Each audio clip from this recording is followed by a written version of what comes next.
Hi, my name is Tamara, and you are watching Things Even a Monkey Should Know. Hello, hello! Thank you so much for joining me again today. As you know, if you've watched some of my other videos, I'm not a professional anything except artist, but I have learned there are a number of things around my house and out in my yard and on my cars that I can do myself, and usually save myself time, money, and aggravation. So hopefully you have saved those things too, and learned a little bit in the process. Today we are going to be pickling a cabinet door, which would apply to any unfinished wood that you may have that you wish to put a finish on. After we pickle it, we will also go ahead and do a final clear coat finish to it so that it is ready to function wherever we need it to. Let's go over the stuff that we're going to need today. First thing you're going to need, unless you've already done this, but I didn't do this in the previous video, you're going to need some wood filler for any holes or scratches or anything like that that you need to take care of on your door, your cabinets, or your piece of furniture. You're going to need some sandpaper, some 180 sandpaper. You're going to need some 220 and or 320 sandpaper. This is because I already sanded my door with 180, and whenever I use the wood filler to fill the holes, I don't want to make a smoother surface in one spot on the door by using the wrong sandpaper or using a different sandpaper. So this is for the wood filler. This is for later on, and you can use either 220 or 320. The finer the grit, the smoother your final finish is going to be. You're going to need a paintbrush. Yes, you can use the paintbrush that you have previously used as long as you have kept it lovely and clean. Speaking of keeping it lovely and clean, you're going to need soap just for that purpose. You're going to need paper towels. You're going to need a rag. You are going to need some small measuring tools. I have a 2 tablespoon and a 1 tablespoon measuring device right here. You are going to need some small plastic containers, and depending on how many tests you want to mix up, you may need more than 3, but I'm going to do 3 today. You're going to need some stir sticks that correspond with your number of containers, only because, especially if you are mixing any different colors at all, you don't want to contaminate containers by sharing stir sticks. Now, once we've figured out exactly what we want to do and we have our ratios and we know the quantities of paint to water and all that, we're going to need something bigger in which to mix it. And ideally, you would get a mixing container that has a lid. And if you don't, that's okay. You can always put plastic wrap and a rubber band around it to close it up for the night. But also, it would be really nice to have measures on the side. So you have liter measures, you have ounce measures, and then you also have ratios. So this is a super helpful mixing container, and I would highly recommend making sure that you have one that gives you this at the very least. You're going to need distilled water. Why distilled? Well, because we're going to be mixing water with paint. We don't want any impurities in it whatsoever, because any impurity could potentially change the color of your paint a little bit. And also, if you leave this sitting for a couple days because you're not able to get back to your project for a couple days, you could grow stuff if you use regular old tap water. So distilled water is like 88 cents at the store, maybe 99, depending on where you go. It's worth it. You're going to need something to open your paint can, something to close your paint can. Use something big and broad like this. Don't use a regular plain little hammer, because you'll make dents in your paint can, which will cause your can to not be airtight and cause your paint to dry out. Now, you're going to need your actual paint. Yay! So, not getting paid by Benjamin Moore, just happened to have found that I really love using their paints. And you may have already used the Benjamin Moore Alkyd that we used in the previous painting videos. That stuff is beautiful and great for painting, just straight painting. But when it comes to mixing, like we're doing today, it is horrible. It is so difficult to get it mixed and to get it and to keep it from being globby and weird. So don't use it. Get it in something regular, and it doesn't matter the finish, because the finish is irrelevant, because this is basically just the color. So get whatever finish you want. And by finish, I'm talking about eggshell, satin, or whatever the other finishes are they have. Also, not getting paid for this, I have found that I love this particular clear sealer, so you are going to need a clear sealer of some sort. I love this one because it is water-based, so that means soap and water cleanup, no fumes, yay, my favorite. And it is clear satin, which produces a really beautiful, you know, kind of shiny finish, but not too shiny. I've used this stuff inside, I've used it outside, and it wears really well, and it is expensive. I'm not gonna lie about that, it is expensive, but I don't anticipate having to recoat or refinish anything anytime in the near future at all that I have used this stuff on. It's pretty awesome. The last thing you're gonna need for sure is your cabinet, in my case a door, or your furniture, or whatever it is that you're doing this process to. If you know what species of wood it is that you're working on, if you could get a test piece to run your tests on that we're going to be mixing up, all the better. However, if you cannot figure out the species of wood, or if it's something strange that you cannot get a test piece for, you can always test down in a corner where it's not going to be seen. And remember, if something turns out really atrocious and you just want it totally gone, you can always strip it back off and sand it and get back to exactly where we are. So I think that's all. That should be it. Let's get started. First things first, if you have not already filled in any little holes or anything in your door or your drawers or your cabinets or your furniture or whatever, let's go ahead and take a minute to do that now, because the stuff should have enough time to dry while we mix up our tests and figure out exactly what we're going to do.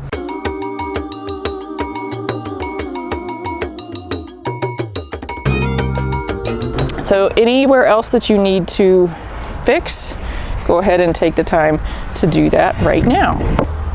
I am going to go ahead, and since we are just about to start mixing our samples, I'm going to write out exactly what I'm planning to do. So for the first one, I'm going to do 4 tablespoons of water and 4 tablespoons of paint. For the second one, I'm actually doing 4 tablespoons of water in all of them, and I'm doing 3 tablespoons of paint.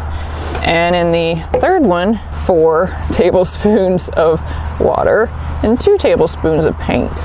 Now, I know this seems really silly and specific, but I want to know exactly what I'm doing on a small scale so that I can successfully enlarge it. Makes sense, right? So I'm going to go ahead and open my paint and give it a good stir.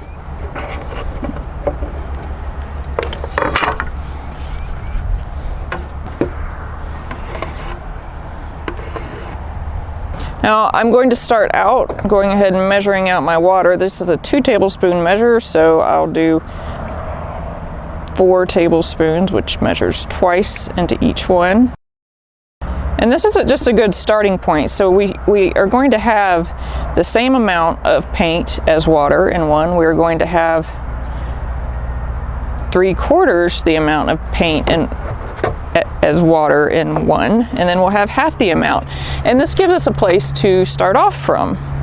So the first one, we'll go ahead and measure, put our 4 tablespoons of paint, and just try to get it as empty that measuring spoon as much as possible in there. You're not going to get it all out unless you want to scrape it out with your finger, which is not nearly as much fun to do with paint as it is with like cake batter or something. And then we'll do our 3 tablespoons, which is going to be our 2 tablespoon measure, and then our 1 tablespoon measure.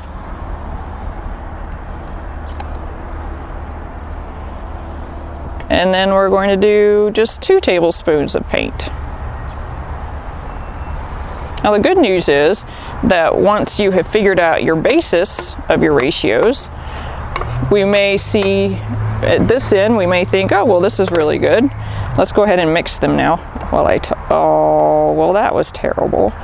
Let's try not to splatter them, because that probably throws our ratio off a little bit.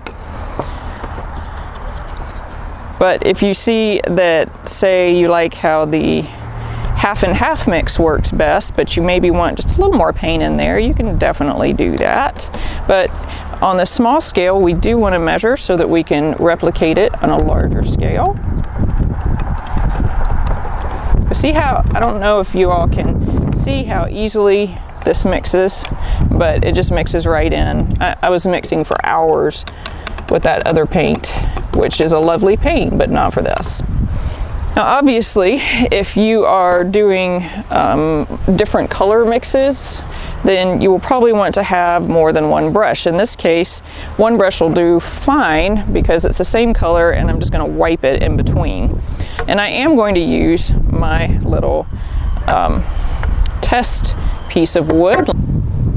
So I'm going to go ahead and just do this most concentrated mix, and don't freak out whenever you first put it on, because it's like, oh no, well, it's totally opaque. I'm covering the wood. Well, since we've watered it down, it's actually going to soak into the wood, and also since your wood does not have any kind of finish on it, it's just going to soak right in. So it's a matter of how much of that paint gets left on the surface. And different species of woods are going to react differently. So don't assume that just because you find the ratio that you like on one species, say you find what you like on oak, it's not necessarily going to be the same if you have something made out of pine.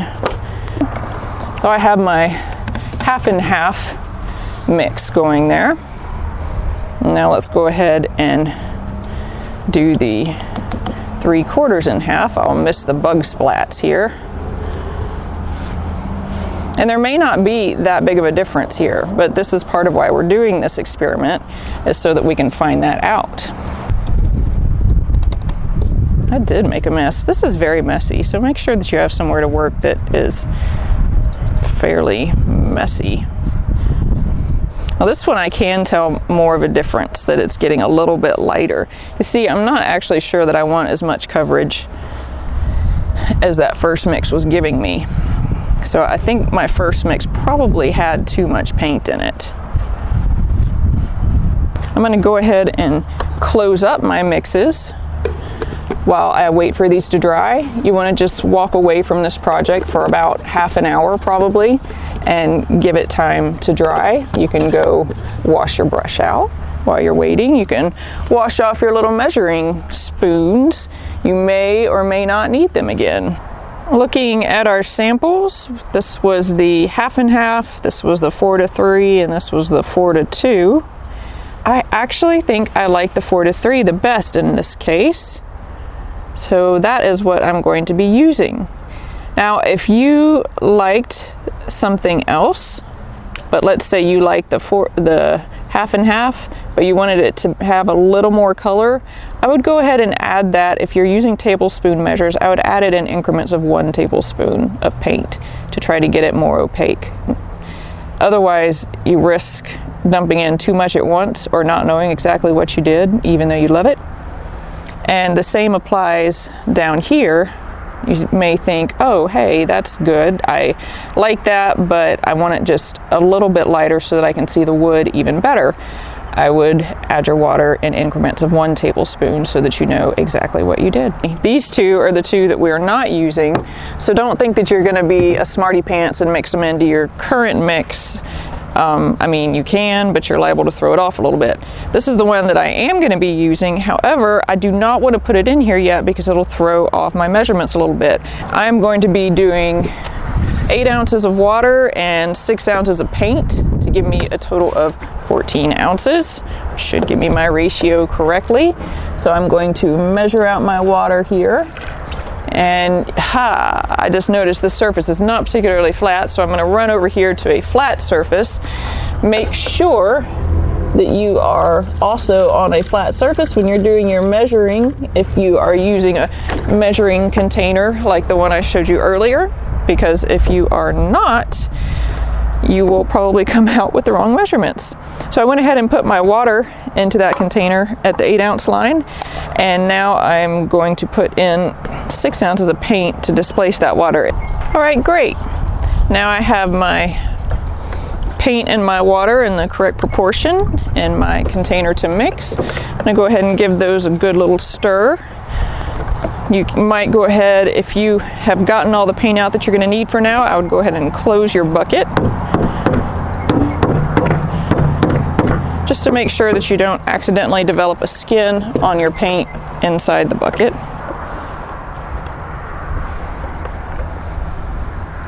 Great, so we are ready to go. Now remember that we still have to sand on this a little bit. I was giving all of this stuff time to dry while we did our other tasks of figuring out what kind of a paint ratio we wanted. I am going to move my paint off to the side, like away from where I'm going to sand, so that I don't get crumbs, dust crumbs in it. And then I'm going to go ahead and I'm just going to sand my little bit.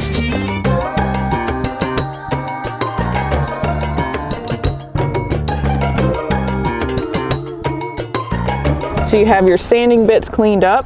Now we are going to go ahead and we're going to start pickling.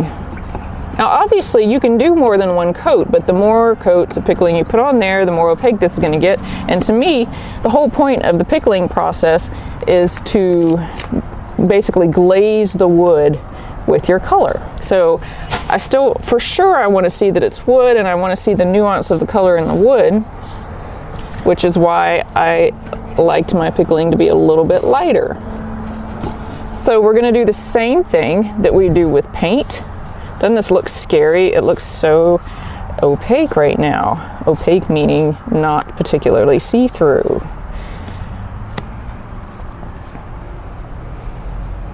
We're going to go ahead and just do the same thing, just like we're painting it with a regular full coat of paint, and we're going to paint with the grain.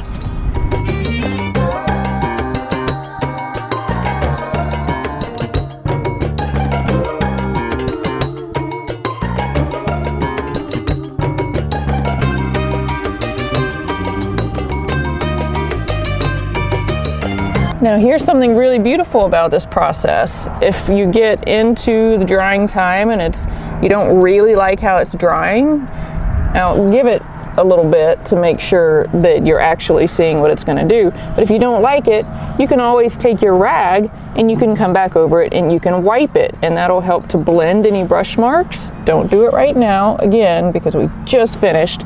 Now we just want to wait. It'll dry fairly quickly because since it's more water than paint, it's going to soak into the wood. Let's go ahead and make sure that the edges of this.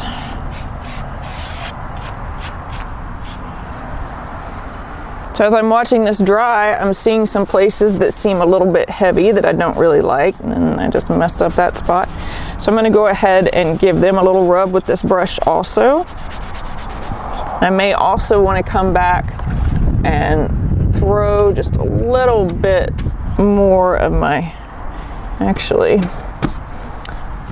I want a little bit less. There we go. I'm going to blend out this area at the bottom, which something strange happened whenever I was sanding it the other day. That's going to help to blend that area up into the rest of the door so that I don't notice it as much. Now the biggest and most difficult thing is going to be patience. Guess what? This is dry to the touch. I'm pretty happy with how this came out. I may come back and sand a little bit on some of this. So I'm going to go ahead and turn this over. And we're going to do the same thing on this side. And I'm going to be sure and re-stir. I'm going to go ahead and start down here in the carved area of the door to make sure that I get all of that done.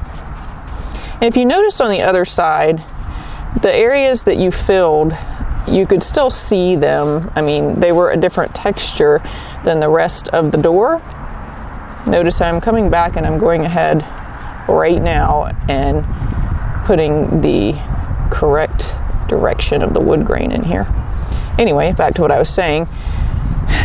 This area that you fill is never going to be exactly the same as the rest of the door, because by nature, wood filler is a different texture than wood, but it will pretty well disappear.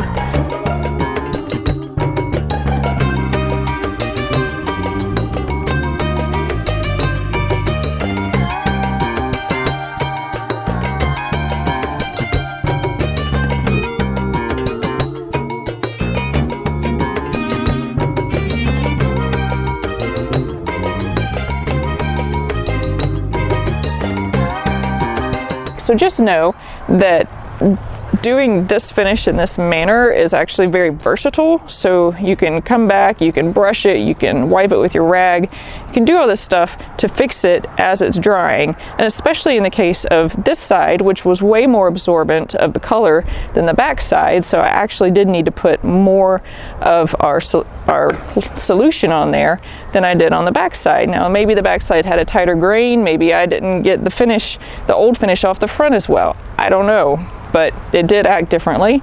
That's okay because we fixed it. So just know that that is possible. And if worst came to worst, you could always sand it down and start over. Though we are trying to avoid doing that since we already did so much work on this door. So now we are going to leave this sitting for 48 hours before we put our final clear coat on, because if you go ahead and clear coat it now, you're going to trap moisture into this door, which this door is a little bit swollen, so it would not properly reinstall where it came from right now. If you did like me and you mixed up too much of your pickling solution, your paint and your water, and you don't have anywhere else to use this, you can actually just leave the lid off of your bucket and just let the water evaporate out of it. But once the water is evaporated, you'll be left with kind of a rubbery paint skin that you should just be able to peel right out of your bucket, and you'll be able to reuse the bucket for something else and just throw that paint skin away. Did you give your door a nice little vacation so that it could rest and relax and get rid of its excess water? I hope so. I guess you'll have more than a door, right? You're going to have a cabinet, furniture, potentially other stuff. This is the point in most processes where you would want to sand down your door or whatever you're working on, because the grain is going to be a tiny bit raised from what we just did to it. Now, keep in mind, if you want a solid pickled finish, you do not want to sand this right now because you're just going to sand off your paint. If you are using a clear coat, the same clear coat that I am, you do not want to shake it. You want to stir it. It's shaken, not stirred. If you are using a different brand, you should definitely read the instructions and see what the preference is for that particular clear coat. I believe for the most part, they want to be stirred. A lot of them have a tiny bit of pigment, like this one turns things just a little bit warm, which is really a nice effect. Once you have your clear coat thoroughly stirred, we're going to treat this the exact same way that we treated the paint. You always want to paint in the direction that the grain is flowing. So initially we're going to paint the wrong way, obviously, so that we can make sure that we get into all those little crevices here where the wood meets I guess where the main decorative part of the door meets the frame. But then we're going to come back and we are assuredly going to paint with the direction of the grain.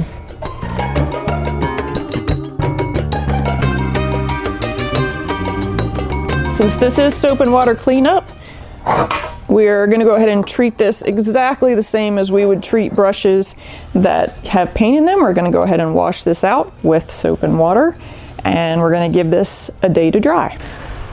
All right, I gave this a day to dry, and you know how usually my rule is that I like to finish up everything on one side before flipping and going to the front side? Well, that is not the case here. In this case, I want to keep the number of coats that I clear coat equal on both sides, because we will be sanding in between coats, and in order for all of that to come out properly, I want all the coats to be done at the same time. So we did one clear on the back, now we're doing one clear on the front.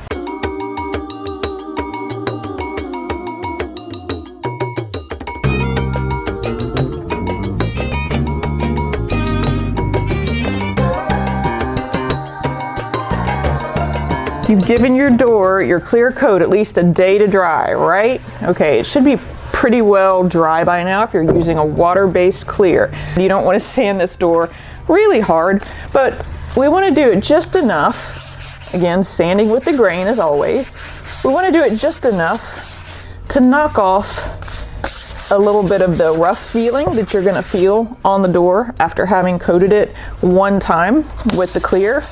And could you stop with one coat of clear? Absolutely. But why would you? Because you're gonna get a much more beautiful coating. And after all this work, you want the best one possible, right? But you're gonna get a much more beautiful coating if you give it a little sand. And by the way, I am using the 320, so you wanna do 220 or 320. At this point, since I want everything to be as smooth and silky as possible, I'm choosing 3. And we're just gonna give it a little run over. And all that this does is just knock off basically any wood grain that might have raised during the course of drying from this clear. And there shouldn't be a whole lot at this point, but this is just going to give you the very nicest possible finish you could ask for. So we're going to do at least one more coat of clear. Basically, what since I'm not going to say if we're going to do 1 or 2 more coats, because I want to do the second coat, have a look at this, see if I'm satisfied with how this door looks and feels, and if not, then we'll go on for number 3. Otherwise, I'm going to hush up and sand, and hopefully y'all will do the same.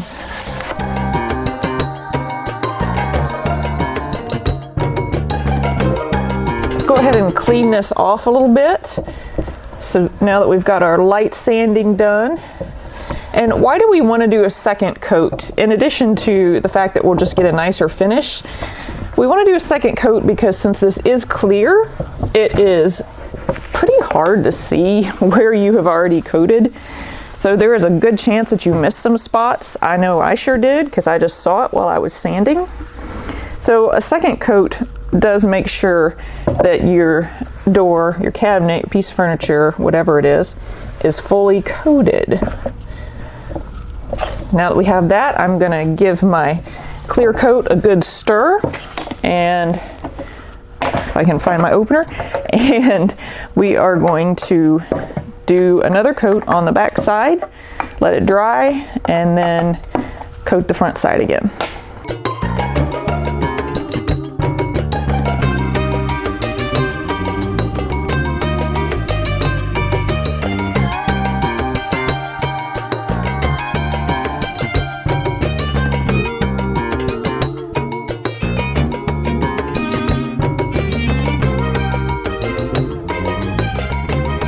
Guess what? You're now at the point in this process where you get to decide if you are finished or if you want another coat of clear on your project. Now, I have already done 2 and y'all have seen the whole process, so I'm gonna stop with 2. If you decide that you want 3 or maybe even 4 clear coats, just repeat what we already did. Give your project a light sanding with that 320 sandpaper. You can even go a little bit finer if you want to, though it's not necessary. Then clean it off and then give it another coat of clear and see where you are. If not, if you're like me and you're done after 2 coats, yoo-hoo, we're done. Now, isn't that a wonderful way to rejuvenate whatever it was you're working on, whether it was a kitchen or a piece of furniture or whatever? I know that I am super happy to have my kitchen go from this golden oak, sticky finish, who knows how many years that had been on there, build up of just ugh, and clear coats put on top of the ugh, and it was just gross. And now it has this very lovely pickled finish with a satin sealer on it that so far it seems that nothing wants to stick to it. So I am pretty pleased, and I hope you are too. Thank you so much for joining me again today. If you haven't subscribed already, please go ahead and do that right now, and I look forward to seeing you again soon.